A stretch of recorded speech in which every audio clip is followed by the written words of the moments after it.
Acompanhe a partir de agora mais um podcast do Preto no Branco. Programa de hoje, Pulso Regional, com o jornalista Jadir Zimmermann. Muito bem, estamos de volta com mais um podcast Pulso Regional, onde que a gente debate, conversa sobre política dos diversos municípios aqui da nossa querida região oeste. E hoje eu tenho a satisfação de receber um jovem político que é da esquerda, Fernando Negri, de Marechal Cândido Rondon, um negro em terra de alemão e do PT, quer ser o primeiro vereador do PT em Marechal Cândido Rondon, que essa semana que vem, está completando 64 anos. Como é que é essa situação, Fernando? Por que essa sina de ser o primeiro vereador do PT em Marechal Cândido Rondon, uma terra extremamente conservadora, onde que reina o bolsonarismo? Jadir, primeiro, obrigado pela oportunidade de estar aqui no Preto no Branco, no podcast Pulso Regional, e poder falar um pouco de quem sou eu e daquilo que eu penso.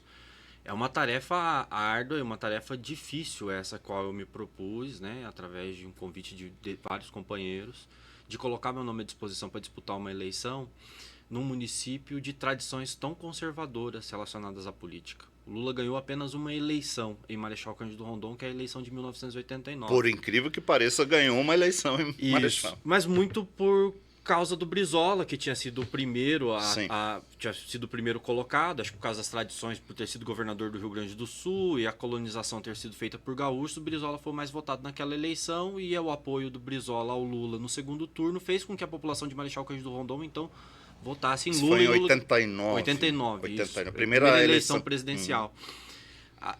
E, inclusive, o PT teve candidatura a prefeito lá em 1988. Então, o PT é um partido que faz parte da vida democrática de Marechal Cândido Rondon desde a redemocratização. Entretanto, eu não sei se é necessariamente esse conservadorismo, esse bolsonarismo que nasceu nessa última década, o PT não conseguiu eleger os seus representantes para a Câmara Municipal. Já elegemos, sim, gente da esquerda, mas nunca elegemos, por exemplo, né, tivemos o Grilo, que se elegeu pelo PDT, tivemos o Valdemir Sonda, que se elegeu pelo MDB, mas nunca, esses dois companheiros hoje no PT, mas nunca elegemos alguém do Partido dos Trabalhadores. E isso é uma coisa que também me mexeu comigo, né? Então eu tenho uma aproximação com o PT desde 2014. Então desde 2014 eu me relaciono com os petistas de Marechal Cândido Rondon. Então são 10 anos de relação. Então, porque foi a segunda campanha da Dilma. Eu já tinha feito a campanha da Dilma em 2010, mas não tinha feito a campanha junto com os petistas, né? Então eu estava no PCdoB na época e aí fiz a minha campanha com meus companheiros para a campanha da Dilma e para os nossos candidatos a deputado na época. Aí em 2014 nós passamos a atuar junto. Então atuamos em 2014 junto, depois em 2016 eu fui candidato a vereador, estávamos também na mesma coligação, então tínhamos... Quantos votos na época, Fernando? Em 2016 eu fiz 183 votos. Pelo PCdoB, Pelo PCdoB, recém-chegado em Marechal Cândido Rondon, negro, que é também um outro desafio, né? Que nós sabemos da tradição germânica e da ampla maioria de pessoas brancas. Aliás, depois eu quero te fazer uma pergunta sobre isso, inclusive. Vamos falar, estamos bem... Mas prossiga. Então, assim, aquela eleição foi uma eleição importante para mim, porque foi a eleição que eu percebi que bater palma na casa das pessoas e chamar elas para conversar gera resultados. Então, assim, as pessoas diziam, o Fernando não vai fazer o peso. Na época eu devia ter uns 75, 76 quilos. Essa normalmente é. Mas fez 100 a mais, então. Fiz 100 a mais, e fiz 100 a mais porque andei muito. É diferente hoje a experiência que eu estou vivendo, Jadir. Hoje eu tenho mais experiência, hoje eu tenho mais know-how de política. Isso foi em que ano mesmo? 2016, 8 anos atrás. 8 anos. Então, assim, agora eu tenho know-how, tenho esse trabalho dos últimos 1 ano e 3 meses com o deputado Welter me deu um conhecimento maior ainda de como funcionam as questões legislativas, de como funciona a Câmara Federal, de como funcionam os programas do governo federal.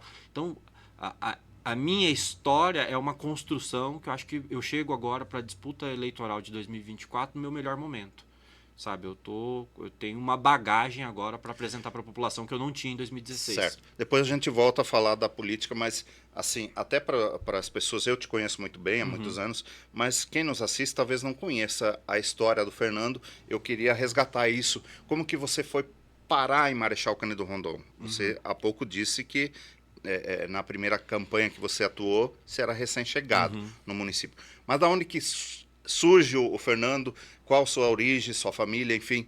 Conta um pouco, faz um briefing aí da tua história. Então tá certo. A minha história, eu nasci em 1988, sou natural de Foz do Iguaçu. Foz. Nasci na Santa Casa Monsenhor Guilherme. A família do meu pai veio do Espírito Santo. Barrageiro? E aí foram para São Miguel, porque meu avô era gerente de fazenda. Aí o dono da fazenda no Espírito Santo comprou uma fazenda em São Miguel do Iguaçu. Ah, tá. Só que aí teve alguma situação e aí o meu avô precisou sair dessa fazenda e procurar emprego. E aí, anos 70, o início da construção da barragem, vai para Itaipu. Então a minha história, ela tem a ver com a história da Itaipu e com a história do bairro de Barrageiros, que é a Vila C. Então as pessoas, é uma coisa que eu não consigo me desvencilhar e não quero me desvencilhar, que é a minha origem. Então sempre quando eu falo para as pessoas, quem é o Fernando? O Fernando é um menino criado nas ruas de Barro da Vila C. E das ruas de Barra da Vila C eu saí para o mundo. Então, para poder conhecer a outras coisas e ter outras vivências. Então, eu sou filho do Zé Valdir e da Dona Maria. Minha mãe hoje é funcionária pública. Meu pai é falecido. Minha mãe hoje mora em Marechal Cândido Rondon também comigo. Veio para ficar perto dos netos. E como ela é funcionária da Unioeste, então a transferência foi tranquila. Então, aconteceu há uns 4 anos atrás. Então, eu fui para Marechal Cândido Rondon em 2010. Você tem irmãos? Não tenho. Sou filho único. E aí, quando eu decidi que eu queria estudar História. E aí, isso é o que me leva para Marechal Cândido Rondon. Certo. Então, de início vou para estudar. Mas eu já tinha ido a Marechal Cândido Rondon em 2008, porque eu tenho uma origem na cultura hip hop, então tinha um grupo de rap, e aí tinha um grupo de rap em Marechal Cândido Rondon que nos convidou para fazer uma apresentação. E eu gostei muito da cidade. Eu cheguei e falei, nossa, que cidade diferente. Tem Unioeste e tem o curso que eu sempre sonhei em fazer, que era o curso de História. E aí, então em 2009 eu tomo a decisão de fazer vestibular e deixar a minha vida em Foz do Iguaçu, que era uma vida tranquila, casa própria, morando com um pai. Eu ainda tinha 21 anos, tinha diversas oportunidades para estudar, mas eu queria realizar o sonho que era estudar História. Então eu vou para Marechal Passou no vestibular? Passei no vestibular e mudei a minha vida para Marechal Cândido Rondon. E aí eu passo a me inserir, fazer política na universidade. Aí eu começo a minha vida no movimento estudantil. DCE. Fui presidente do DCE logo no primeiro ano. Cheguei em fevereiro na universidade. Em dezembro fui eleito presidente do DCE da Unioeste. Aí fiz ali aquela gestão de 1 ano. Meu pai faleceu naquele ano. Meu pai descobriu uma doença muito grave. Em agosto eu voltei para Foz do Iguaçu. Fiquei questão de 4, 5 meses e no ano seguinte meu pai acabou falecendo daquela doença grave que ele descobriu, que era silicose pulmonar, que é uma coisa... o trabalho que meu pai desenvolvia com jato de areia causou essa doença nele. E até talvez por isso que eu tenho tanto apego aos cuidados com as questões do trabalho, sabe? Acho que o trabalho tem que servir para sustentar a gente, para dar dignidade para homens e mulheres e para suas famílias, mas ele não pode nos deixar doente e acabar com as nossas vidas. Essa é uma situação assim, que eu levo muito a sério, por ter visto que o trabalho, infelizmente, esse trabalho especificamente, levou a vida do meu pai, do meu avô e de um tio também, que trabalhavam nessa mesma área, nesse ramo perigosíssimo, que é o ramo do jato de areia, que é proibido e hoje não existe mais. Certo. E daí, em Marechal, você constituiu família, casou, tem filhos? Isso, casei, eu conheci minha esposa, a universidade fez esse papel também de me apresentar a minha esposa, né? Eu fui morar num prédio, a minha esposa morava no 1 e eu fui morar no apartamento 2. A minha esposa é Márcia Cristina Arendt, né? Então ali a gente se apaixonou. Descendência alemã. Tal. Descendência alemã, total. O pai dela é natural de Marechal Cândido Rondon, o avô dela veio do Rio Grande do Sul e comprou terras ali no início da colonização de Marechal Cândido Rondon. Então eles se criaram ali na Linha Arara e eu conheci ela morando na cidade. E hoje, curiosamente, a gente mora na Linha Arara. Você mora no sítio? Moro no sítio. Moro no sítio. Então... inclusive a casa que eu moro é a casa onde a minha esposa foi criada, é a 4ª geração de Arendts naquela casa, né? Que bacana. Então o avô da minha esposa construiu a casa, meu sogro era criança, tinha 2 anos, aí depois ele criou ali os 3 filhos dele e hoje meus 2 filhos também crescem nesta mesma casa. Que né? Bacana. Então é bem interessante. E aí passa o período de universitário e você resolve ser candidato a vereador pelo PCdoB. Eu não vou nem dizer que passa o período universitário, porque eu dentro da universidade, eu já olhava assim e dizia assim, poxa, a política ela tem que ser feita para além dos muros da universidade. Eu tenho um amigo falecido, talvez você já tenha conhecido ele, que é o Luick Rafael Damer. O Luick, ele era um cara que ele sempre me dizia o seguinte, ele falou, Fernando, nós precisamos sair dos muros da universidade. Tem uma cidade que precisa de nós fazendo política. Nossa cidade é muito conservadora e ideias como as nossas precisam chegar para as pessoas. Mas para isso nós precisamos sair desses muros. Então já em 2012 a gente funda o PCdoB, né? Funda o PCdoB e começa a dialogar. A gente participa já da eleição do Moacir, na época, da reeleição do Moacir. A gente participa, mas não tem candidatura, porque na época a gente não criou o partido com o prazo específico para ter candidatura. Então eu já passo ali a me envolver. E é o Luick que me introduz nesse mundo da política de Marechal Cândido Rondon e diz, Fernando, esse espaço é um espaço que a gente precisa atuar. E aí eu passo a conhecer pessoas, frequentar a sessão da Câmara, ver como as coisas aconteciam. E aí, a partir dali, a gente começa a vivenciar as coisas. Então, a aproximação com os sindicatos. Então, por exemplo, a relação que eu tenho com o Sindicato dos Servidores, com o Fernando Hibner, por exemplo, que é presidente do sindicato até hoje, foi importante, porque o Fernando começou a me falar sobre a história do município e sobre como os determinados grupos políticos atuam e tal. Então, eu pude ter uma consciência de como funcionava as questões dos funcionários públicos, por exemplo. E aí o negócio engrena mesmo quando você e a Cristine resolvem me contratar para poder trabalhar no Aqui Agora. Porque daí você está trabalhando na imprensa, eu era representante comercial, mas isso me deu uma possibilidade de conhecer a cidade de fato, conhecer o empresariado, conhecer políticos. Relações públicas. Então, fazendo essa relação, então esse network, eu comecei a conhecer as pessoas. Sem abrir mão daquilo que eu tenho como ideologia, né? Aquilo que eu acredito. Então, sempre fui um cara de esquerda, nunca abri mão de ser seus assim, princípios. dos meus princípios. E procurei me fazer respeitado para que as pessoas compreendessem que, tipo, olha, uma sociedade não se faz de um pensamento único. Uma sociedade se faz da diversidade de pensamentos. Então a gente precisa dialogar com o diferente. E é isso que eu sempre me propus a fazer. E o que levou você a deixar o PCdoB e ingressar no PT? Isso é uma relação, tem tudo a ver com a campanha de 2022 e com o Paulo Porto. Sabe? O Paulo Porto, ex-candidato, ex-vereador aqui de Cascavel, foi ex-candidato a prefeito, né? Foi candidato a deputado estadual na última eleição. E em outubro de 2021 o Paulo me liga. Eu estava afastado da política, porque quando eu concorri em 2016, 2016 um ano intenso e tal, disputei a eleição, só que meu filho estava com 7 meses quando terminou a campanha.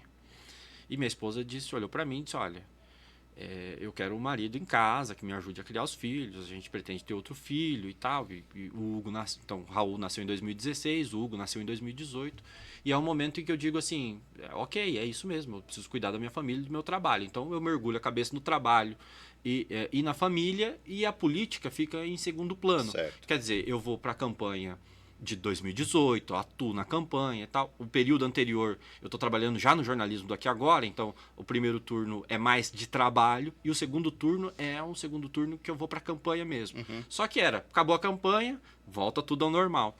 E então eu passo o Paulo Porto me liga em outubro de 2021 e fala, Fernando, eu preciso de uma cesta de votos aí em Marechal Cândido Rondon e tal, consegue me ajudar? Você é candidato a deputado estadual. Eu falo, Paulo, eu consigo. Eu falei assim, mas assim, o que você precisa de voto? Ele falou, não sei, Fernando, o que você consegue de voto aí pra mim? Eu falei, olha, 80 votos eu tenho aqui pra ti. Ele falou, como assim? Eu falei, eu tinha feito a campanha do ex-vice-prefeito de Foz do Iguaçu, Newton Bobato, 2014 e 2018. Essas duas campanhas, o Bobato fez uma 79 votos para deputado federal e outra 82 votos para deputado estadual.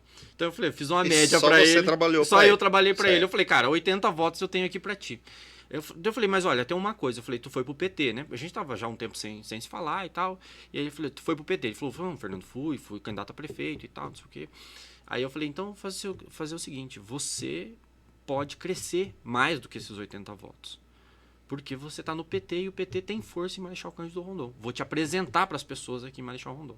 E aí eu levei o Paulo Porto para uma reunião, para 2 reuniões.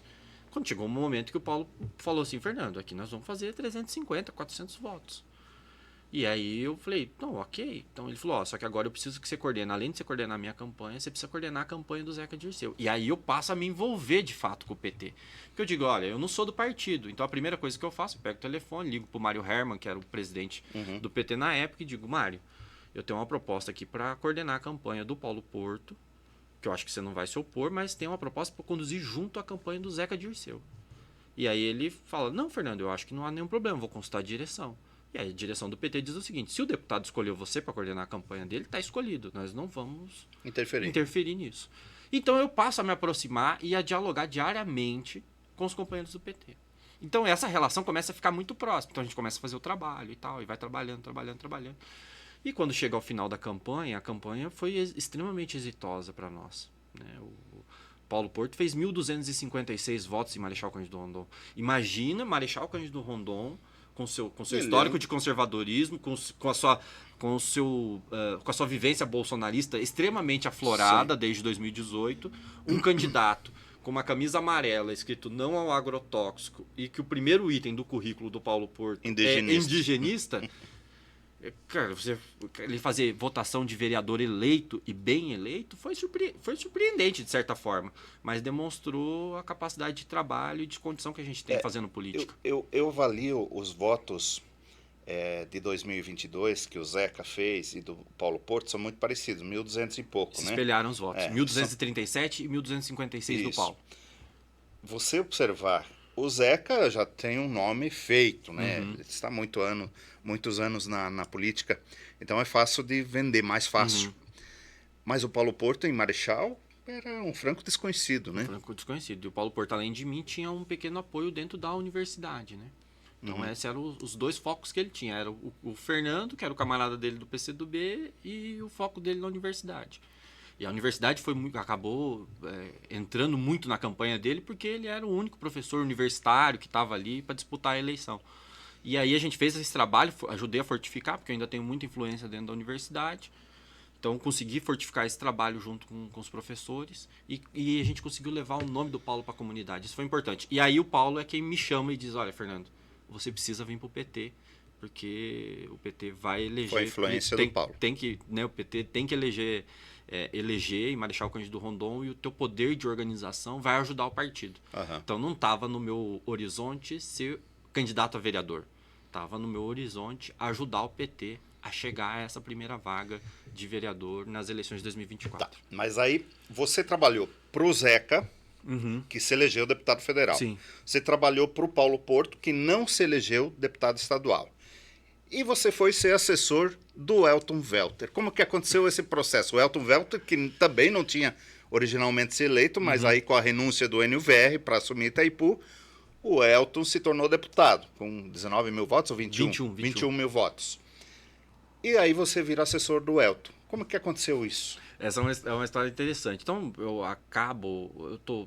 a campanha termina e eu ainda sou proprietário do Portal Rondon. Certo. Né? Eu tenho uma sociedade, eu e o Josué Pedrali. Só que aí começa as invasões, as paralisações, fechamento de BR e tal. Então as coisas começam a ficar... Aquele movimento pró-Bolsonaro contra o resultado da eleição. Movimento golpista. Né? Fazia parte de uma tentativa de golpe no país. E eu, jornalista, naquele momento, não conseguia compreender aquilo como uma manifestação legítima. Né? Para mim era claramente uma manifestação golpista, ilegal, que não queria ver o presidente eleito assumir. Então, eu, diante daquilo, passo a escrever sobre e denunciar o golpismo, denunciar as ilegalidades no Portal Rondon. Isso gera uma instabilidade, e essa instabilidade faz com que a sociedade minha e do Josué Pedrali se rompa. Então... Até porque ele era sempre de direita, né? Sim, então a gente fez a campanha para prefeito usando até o slogan do Bolsonaro. Né? Então a gente tinha tinha amizade e tinha a questão da sociedade. Então a sociedade não dava mais para tocar. Mantemos amizade, conversamos até hoje e tal, mas a sociedade não tinha mais como manter. Então eu falei, ok, beleza, vendi a minha parte para ele. E aí, assim, após as eleições, sempre se falava, olha, Fernando, de repente você pode ter uma oportunidade de trabalhar na equipe do Zeca. E eu fiquei feliz com aquela possibilidade. Do Zeca. Só que Não houve nenhum convite, nunca houve nenhum convite. E o Paulo Porto, então, passa a articular, porque eu falo, Paulo, agora eu tô desempregado e tal. Eu falei, eu não sei o que eu vou fazer, né? E o Paulo falou, Fernando, você me ajudou demais aí, Marechal Cândido Rondon, eu vou ajudar na articulação para que você esteja no mandato do Zeca. E foi conversar com o Zeca. Eu acho que não houve um acerto político, não havia condições, não havia espaço na equipe do Zeca para que eu tivesse. Tem a Gladys é pré-candidata a vereadora aqui, faz um trabalho gigante, eu sou fã e faço um trabalho, inclusive, muito focado olhando para o trabalho dela.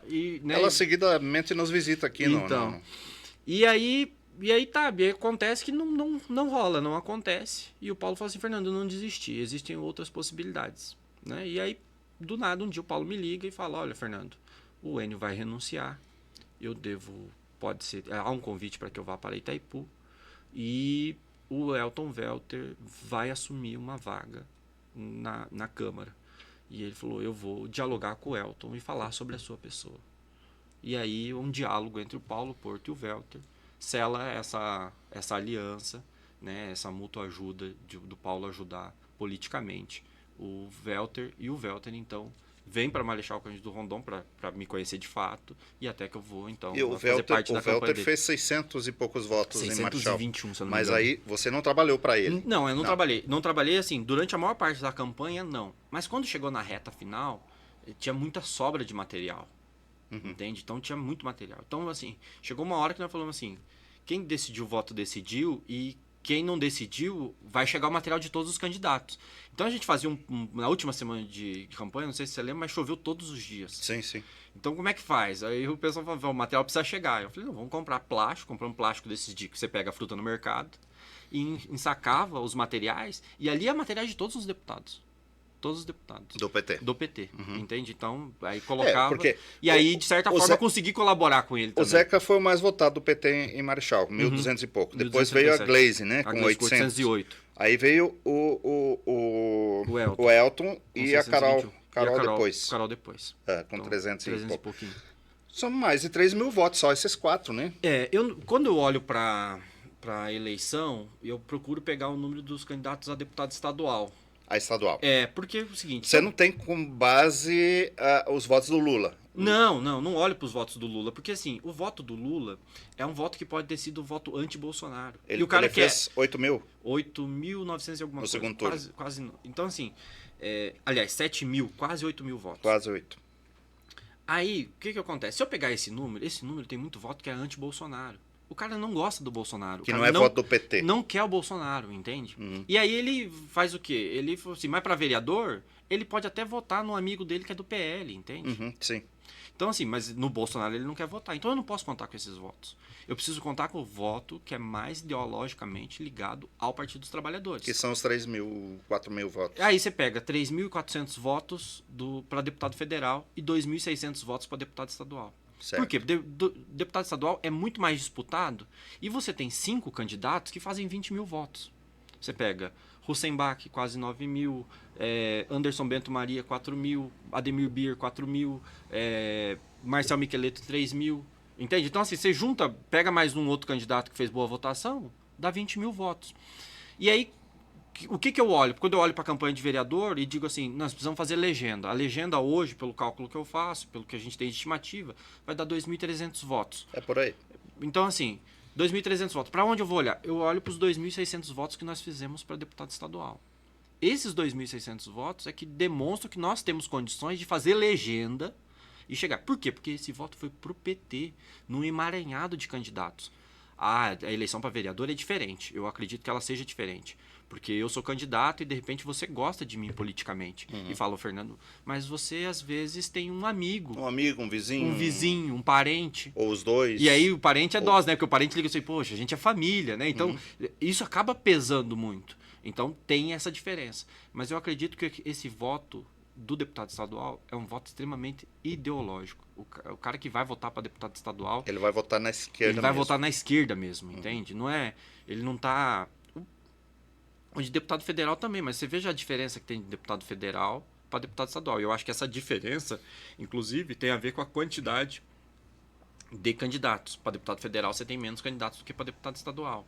Então, assim, que com abrangência dentro da cidade, né, por exemplo. Então, eu acredito muito que olhando para esses 2.600 votos que nós fizemos para deputado estadual, é que nos dá condição reais de dizer o PT ou a Federação da Esperança tem condições de fazer a legenda para as eleições agora de 2024 para vereador. Tá, Fernando, tem um detalhe. A questão, você falou da legenda, 2.300 votos. São dois desafios. Primeiro, é garantir a legenda. E o PT não é o PT apenas, é uma federação que envolve PV e PCdoB.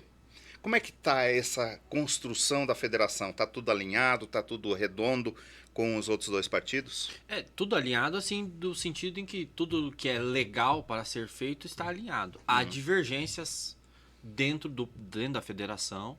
Essa divergência ficou caracterizada, inclusive, na última reunião da Federação Estadual. Que tipo de divergência? A divergência em que nós, do Partido dos Trabalhadores, entendemos que nenhum dos três, ou dos quatro, aliás, nenhum dos três candidatos colocados hoje, que é as candidaturas de Arion Naziguil, Adriano Bax e de Marcão, para prefeito, não nos representa. Nós não conseguimos estar ao lado dessas pessoas. Eu, pessoalmente, me dou bem com todos eles, mas não vejo nenhuma condição de apoiá-los politicamente para que cheguem à prefeitura.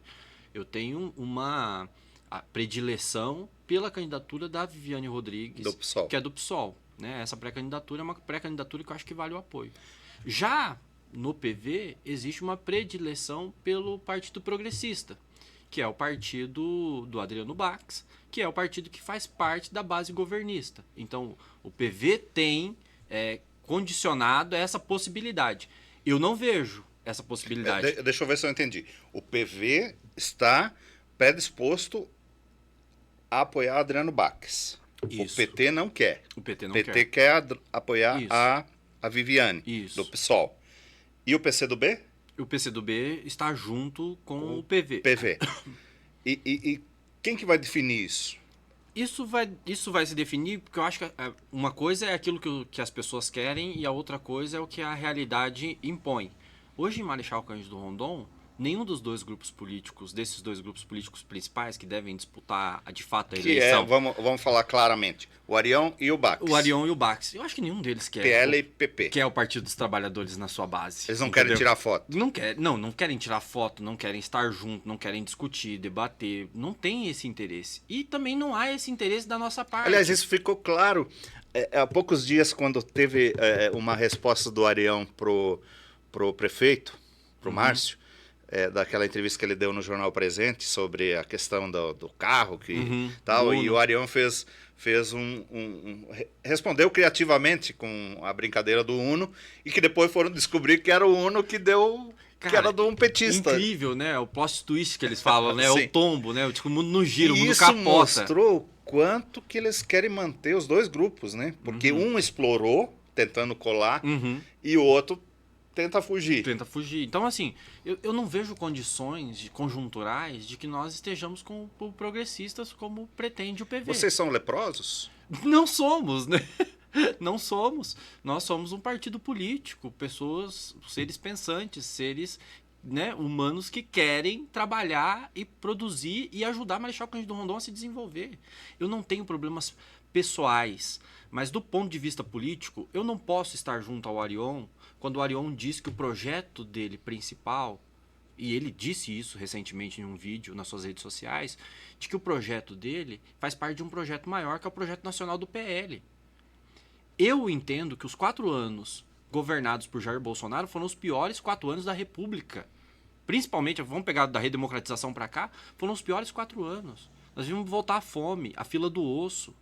Nós vimos 700 mil pessoas morrerem de Covid por causa de uma liderança que não se indignava com aquilo que a população brasileira estava passando diante da Covid. Então eu não quero ver esse projeto de volta no nosso país. Eu não quero esse projeto de destruição das políticas públicas de volta. Então como é que eu vou apoiar um prefeito que quer essa política? E do outro lado está o Adriano Bax, que é uma pessoa que eu também admiro, que eu tenho uma convivência muito boa, assim como tenho uma convivência muito boa com o Arion, tenho uma convivência muito boa com o Bax.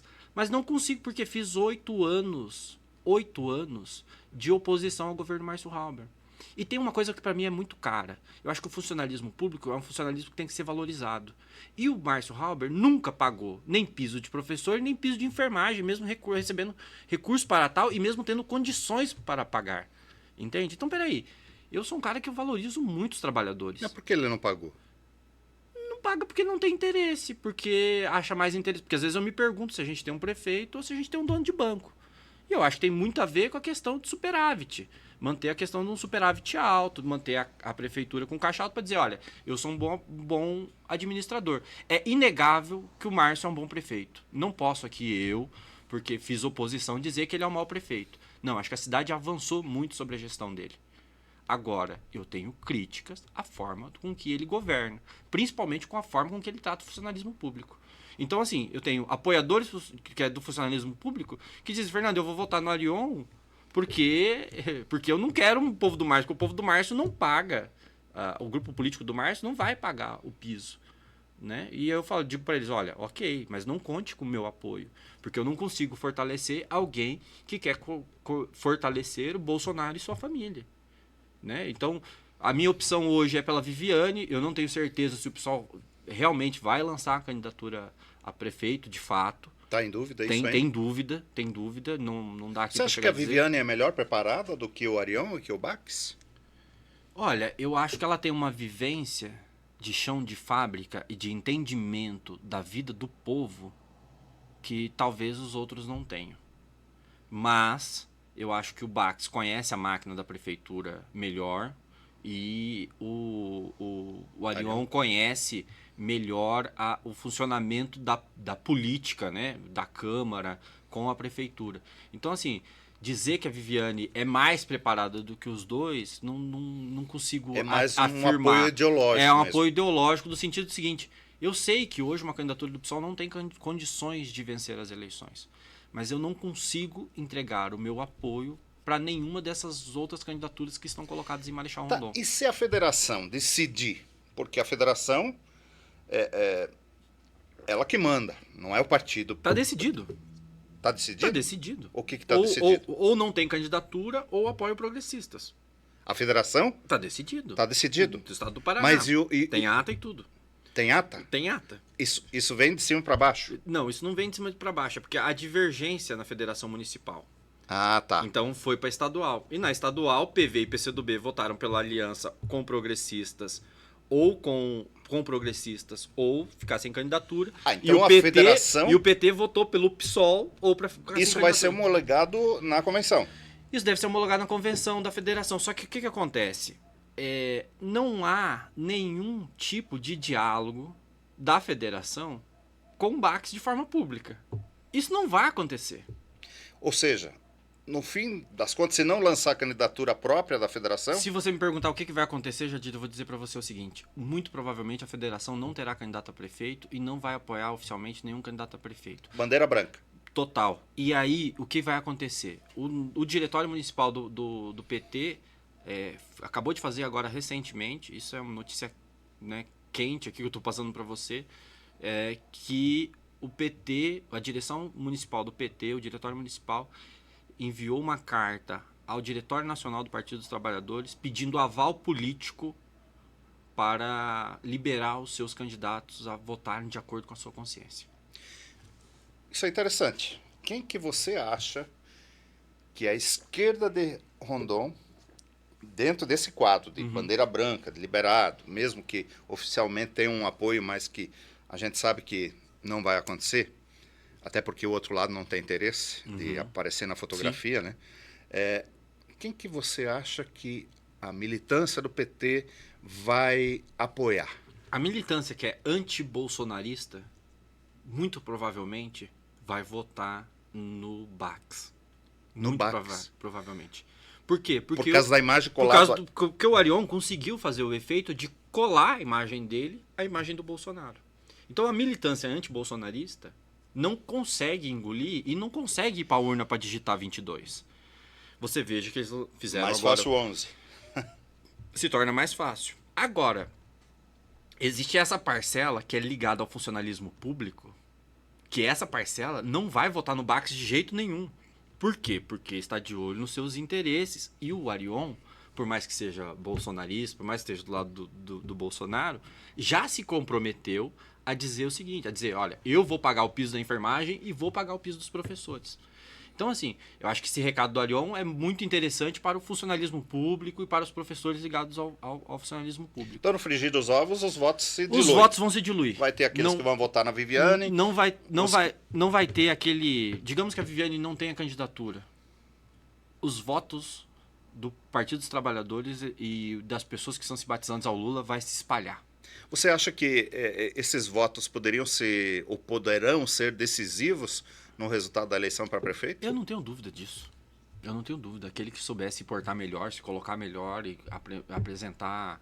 Porque aí o eleitor vai fazer um julgamento de proposta e de condições de governar. Eu não tenho dúvida de que... A não ser aqueles que têm um interesse. Então, por exemplo, o funcionalismo público eu tenho certeza. Os funcionários ligados ao Partido dos Trabalhadores não querem o Bax de jeito nenhum. E assim como aqueles que são mais... que foram perseguidos. Porque a história do bolsonarismo e Marechal Rondon também é a história da perseguição, né, Jadir?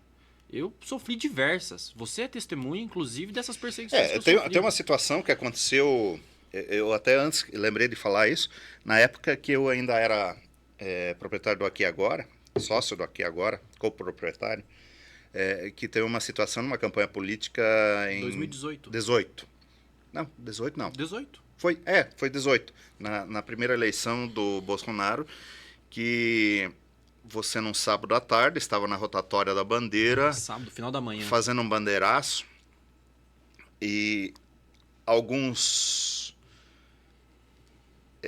anunciantes do portal na época, eu não vou falar os nomes, mas ligaram pra gente querendo saber se o Fernando de fato era funcionário do portal, e chegou até a cancelar, depois retomou o contrato de publicidade por simples posição do Fernando fora do horário de trabalho como militante de esquerda. Infelizmente isso é a história, né? A história do nosso município tem muito disso. Isso eu sou testemunha porque ligaram pra mim.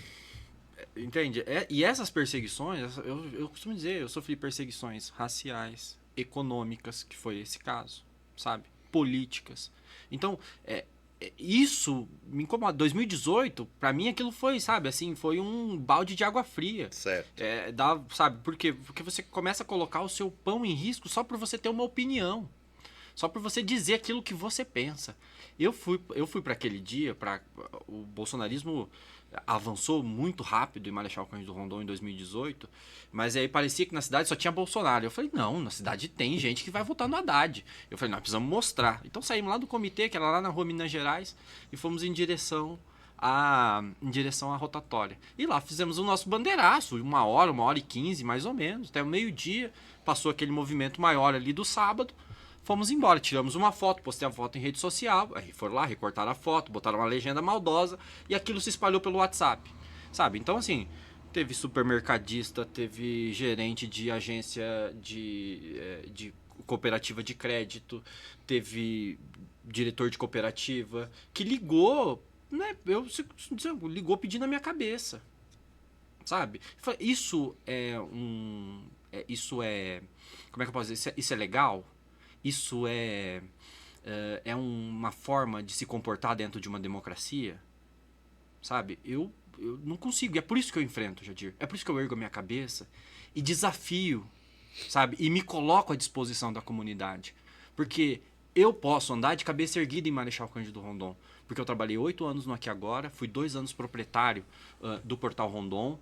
E eu posso andar de cabeça erguida porque não vai ter nenhum empresário, nenhum gerente supermercadista, nenhum gerente de cooperativa de crédito que vai poder falar assim, o Fernando veio aqui, me prometeu e não entregou. Porque é preciso mostrar para as pessoas que a nossa posição política é uma posição política e que, sobretudo, o que importa é se a pessoa é honesta e cumpre com o que fala. Agora, Fernando, essa tua postura de levantar a cabeça, de enfrentar os desafios que surgem, seja por conta da raça, seja por conta da opção partidária, também criaram algumas polêmicas. Eu lembro de 2 em específico, assim, que envolveram teu nome Fora essa questão aí que foi bem pontual de campanha. Uma, você no Portal Rondon entrevistando o prefeito Márcio Halber, ele bate na mesa e se retira da entrevista. Tipo, deu um piti de requião nele, né? Sim. E o que aconteceu aquele dia? Por que o Márcio Halber reagiu daquela forma? Eu nunca tinha visto ele numa atitude tão radical e se retirou da entrevista, você na condição de entrevistador. Sim. O prefeito Márcio é um cidadão extremamente competente no trabalho que executa. Seja ele como professor, que ele é muito bem falado como professor, seja na política como vereador ou como prefeito. Eu não sou daquele que faz críticas só por fazer críticas, né? Eu procuro pontuar as críticas, porque eu acho que as pessoas não é de todo ruim, né? Então eu procuro elogiar, evidenciar que a pessoa é boa e que ela tem. Aquele dia, eu já entrevistei em 2020, pré-eleição e na eleição, naquele ano 2020, no ano de 2020, eu entrevistei o Márcio por 6 vezes. Em várias oportunidades, o Márcio foi grosso ou deselegante comigo. Mas eu estava numa empresa trabalhando, eu tinha sido contratado para poder fazer aquelas entrevistas. Então eu entendia que aquilo ali não era necessariamente o meu espaço. Então eu ouvia isso e engolia seco e bora tocar a entrevista, que o que importa aqui é o profissionalismo. Quando em 2021, isso outubro de 2020, dia 4 de outubro, eu vou no gabinete dele, convido ele para me dar a entrevista. É preciso lembrar que o meu sócio tinha concorrido com ele à eleição naquele ano, no ano anterior. Então, quando chega 2021, aí 4 de outubro, eu entrevisto todos os vereadores primeiro, menos o pai do prefeito, que não quis me ceder a entrevista, o vereador Pedro Halber.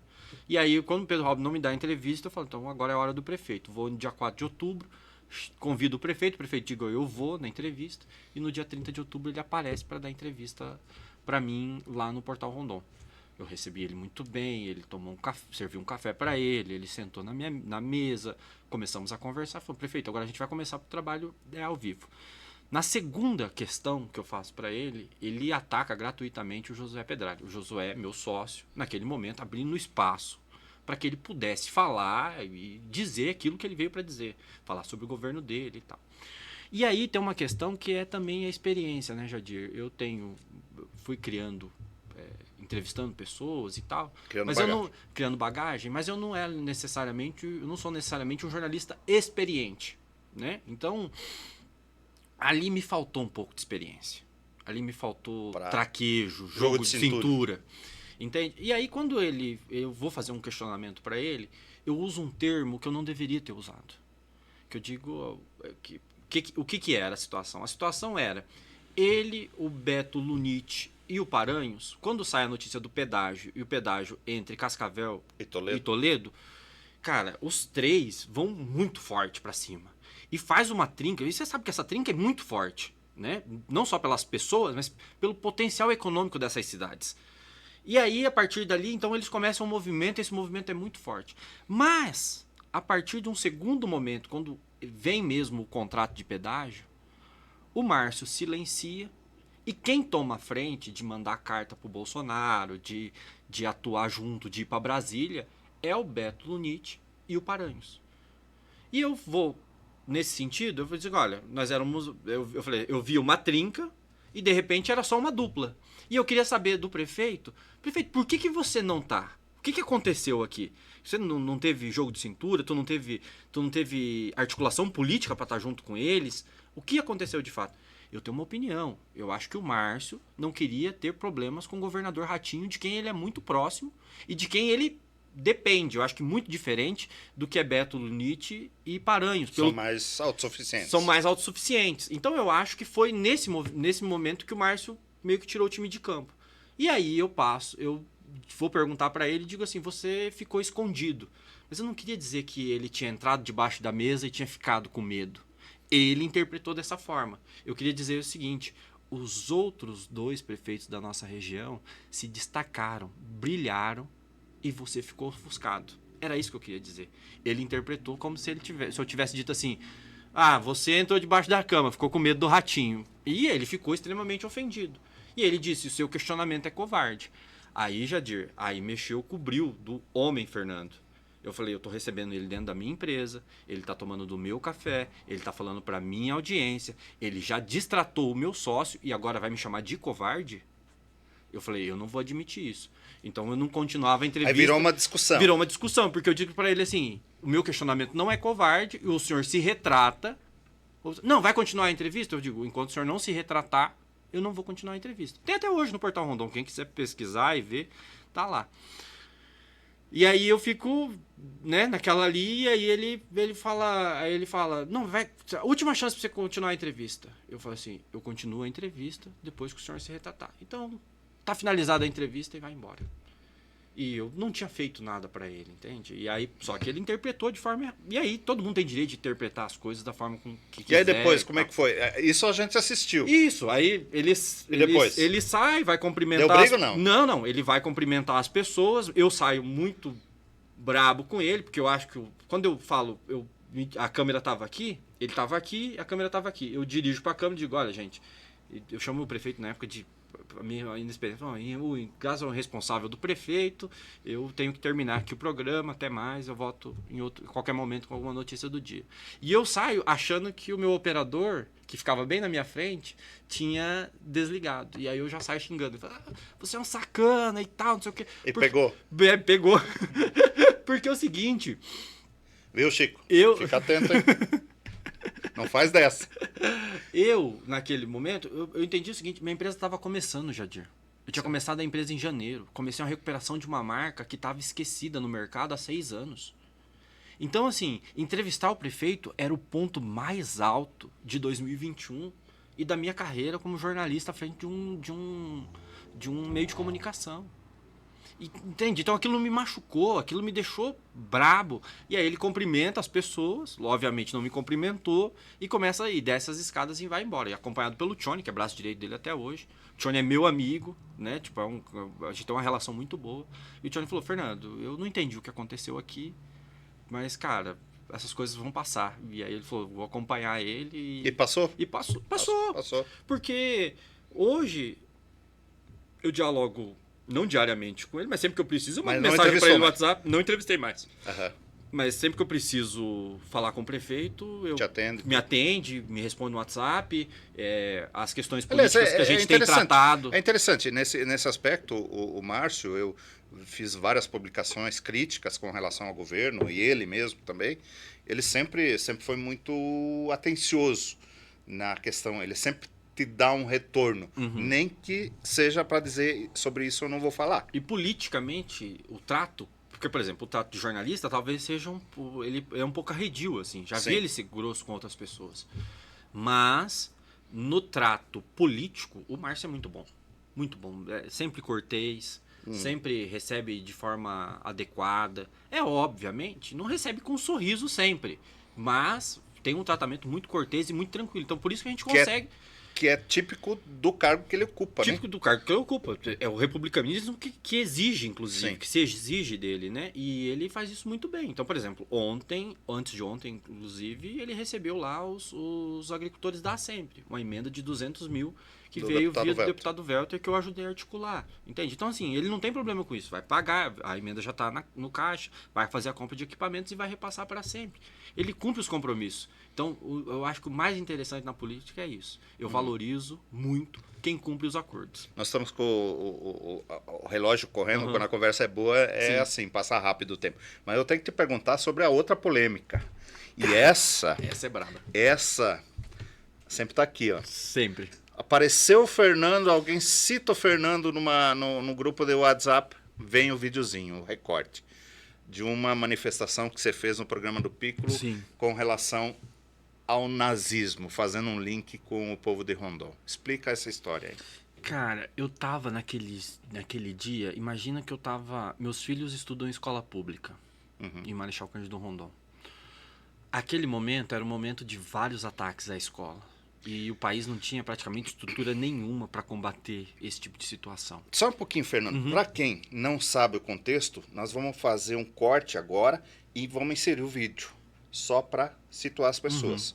Não tem problema nenhum, né? Não vejo problema. Vamos colocar o vídeo e daí você Agora, na sequência, você volta com a E explicação. aí tem uma outra situação, o Johnny fala assim, estatisticamente, é difícil acontecer em Rondon. Eu acho que estatisticamente é mais fácil acontecer em Marechal Rondon. Por quê? Porque a nossa cidade vem de uma tradição de pessoas que vieram da Alemanha, muitas delas fugindo de guerra, muitas delas ligadas ao nazismo, e tem ainda muita gente que cultua essa cultura. Então, assim, naquele momento, então tá acontecendo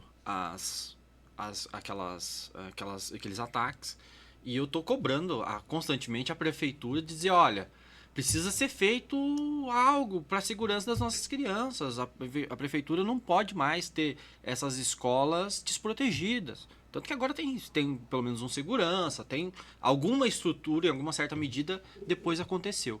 Mas naquele momento não havia nada. E eu estava muito impressionado por um dia, um ou 2 dias anteriores àqueles, eu ter recebido de um irmão de um advogado, que tem um irmão médico, que o irmão mandou para ele uma foto de um capacete nazista, né? E uma 380. Uma pistola 380 e um capacete nazista da SS. E isso é uma demonstração clara de que existe gente que gosta e que cultua Hitler e cultua essa aberração que é o nazismo. E aí, acho que se eu não me engano, o Johnny Simpson diz o seguinte, estatisticamente é muito difícil acontecer em Marechal Cândido Rondon. E aí eu falo, não, olha, eu não acho. Por quê? Porque os ataques às escolas eram feitos, planejados em chans neonazistas na Deep Web. Chans são uma espécie de fóruns que tem na Deep Web, no mundo obscuro da internet. Eu nunca acessei esse mundo obscuro, mas eu sei que ele existe e pesquisei para ler sobre. Então, nesses chãs nazistas é onde foram planejados a maior parte desses. E tem tudo a ver com o neonazismo. Não à toa, a ONU investiga hoje neonazismo em Santa Catarina. E se a gente lembrar, um dos primeiros casos de invasão de escola, se eu não me engano, foi em Saudade. Aqui no oeste de Santa Catarina. No oeste de Santa Catarina. Então, assim, lá em Santa Catarina tem prefeito, tinha prefeita, que o pai dela tinha um símbolo nazista na piscina, né? A suástica. Então, existia ali um contexto. E é sabidamente que em Marechal Cândido Rondon há famílias que foram ligadas ao nazismo. Está na imprensa. Está na imprensa. Só se você pesquisar lá, família nazista Marechal Cândido Rondon, e tu vai encontrar. Entende? E não sou eu que estava dizendo. Entende? São pessoas da própria família que dizem. Entende? E aí, por exemplo, e aí naquele momento eu digo, então pessoas... Só que aí o que acontece? Venderam para a população de que eu estava falando de toda a Marechal Cândido Rondon e de todos os descendentes alemães. Você foi acusado, inclusive, de racismo, né? Sim, mas quer dizer, acusado assim, porque eu não cometi nenhum tipo de racismo, né? E, você se arrepende dessa... eu acho que dessa... tem declarações que a gente não deveria ter feito, né? Eu olho para trás assim e falo, olha, eu poderia ter passado... Prejudica a tua campanha, pré-campanha hoje? Prejudica, porque as pessoas dizem assim, porque não importa o que eu disse, o contexto, as pessoas não têm acesso ao contexto, entende? Importa o recorte. Importa o recorte. É isso que a gente mostrou aí. E aí, quando o que importa é o recorte só, e aí a pessoa bota uma legenda maldosa, tipo aquela legenda que os caras mandavam no vídeo, era assim, chamou todos os descendentes de alemão de Rondon de nazista, ou chamou todos os rondonenses de nazista. Eu digo que há poucos dias eu publiquei um comentário meu sobre a sua pré-candidatura no blog.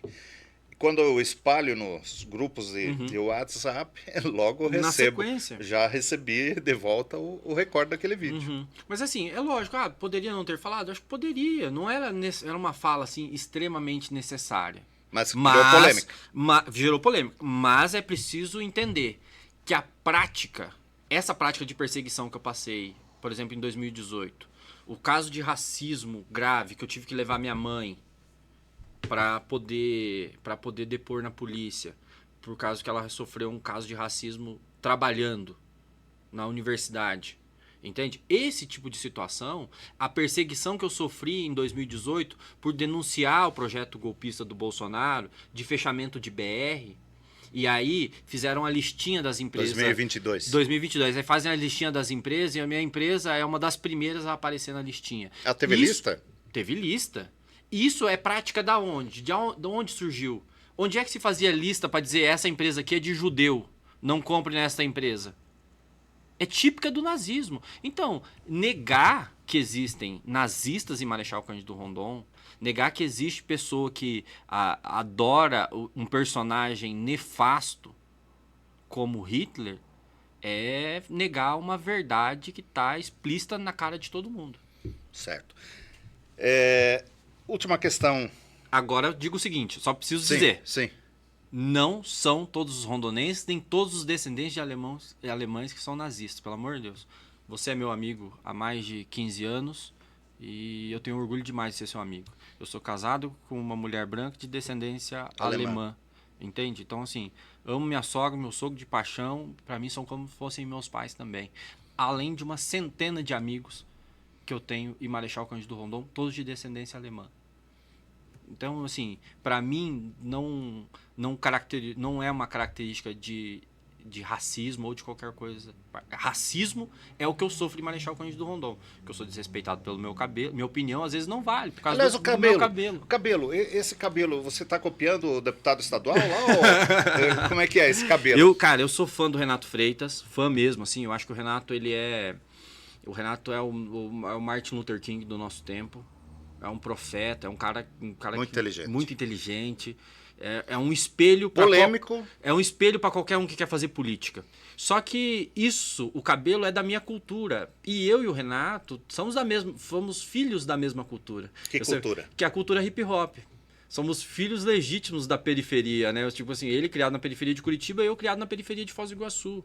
E nas periferias, e na cultura hip hop, é a cultura que deu autoestima pro negro. Então, o Black Power é uma forma de você demonstrar sua autoestima, de você estar bem, de para além das perseguições, eu tô aqui, tô firme, sigo na luta, sabe? Certo. E vou apresentar as minhas ideias. Então o cabelo é uma forma de representação. E eu nunca pude ter o cabelo grande. Esse é o problema também. Por quê? Porque eu sempre trabalhei.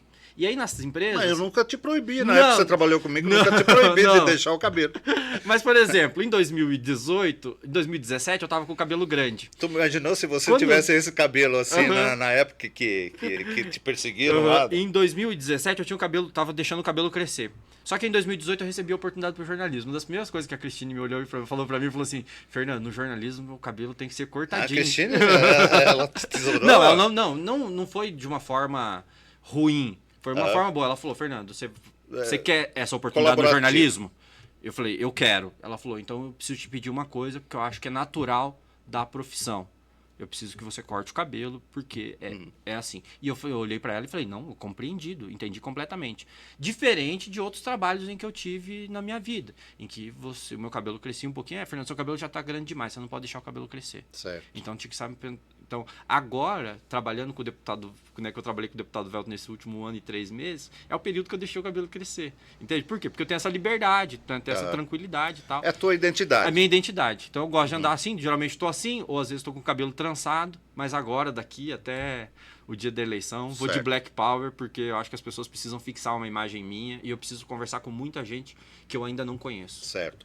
Agora, a pergunta derradeira, que voltando de novo na questão da pré-campanha para vereador, que logo logo vai se tornar campanha, né?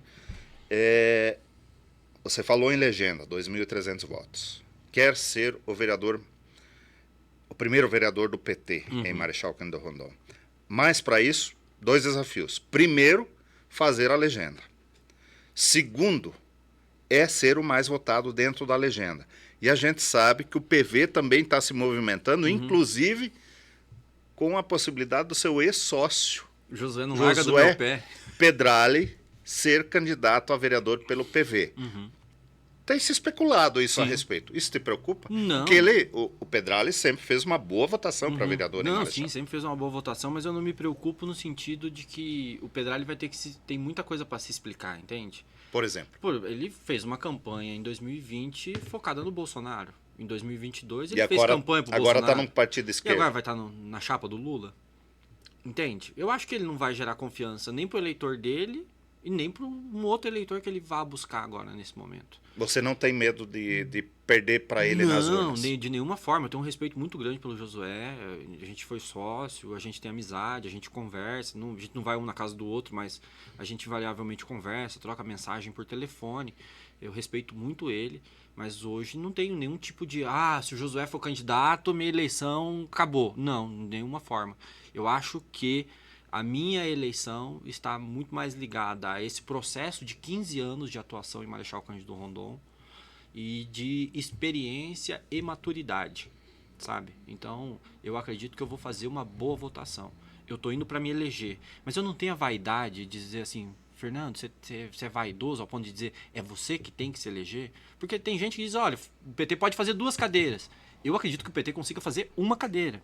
E eu acredito que essa cadeira vai ser do PT. E não tem a vaidade de que ela seja a minha cadeira.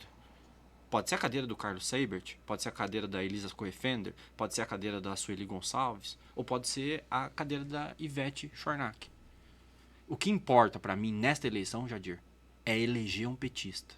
Porque isso vai fazer bem para Marechal Cândido Rondon. Ter alguém que tem articulação com o governo federal e ter, sobretudo, alguém com pensamentos diferentes. Hoje nós olhamos para Marechal Cândido Rondon e nós temos 13 vereadores, todos iguais. Todos eleitores do Bolsonaro, todos brancos, todos homens. É preciso que Marechal Cândido Rondon seja mais plural. A cidade cresceu, se desenvolveu. Tem muita gente de fora vindo buscar a oportunidade de Marechal Cândido Rondon. E essas pessoas também têm que ter sua representação. Eu acredito de fato que eu posso representar essas pessoas. Agora, esses meus companheiros também podem. Então, assim, a minha vaidade é eleger um petista. Mas eu não vou abrir mão em momento nenhum de buscar esta eleição. Eu vou trabalhar dia após dia, assim como venho trabalhando desde abril de 2023, que eu não era candidato até então. A partir de abril de 2023 eu passo a ser candidato. Então eu venho pré-candidato. Então eu venho a partir desse momento construindo e vou até o dia 6 de outubro trabalhando muito pesado, focado em me eleger. Se eu não me eleger e eu eleger outro companheiro, o meu trabalho vai ter sido bem feito e vai estar realizado. Só que eu quero vencer essas eleições. E para isso estabeleci um plano, estabeleci com companheiros uma coordenação e tenho passo a passo criado este caminho para chegar no dia 6 de outubro e ser o candidato mais votado da federação e torcer para que a federação toda, no seu conjunto, faça a legenda para que a gente garanta direto uma vaga para o Partido dos Trabalhadores na Câmara Municipal.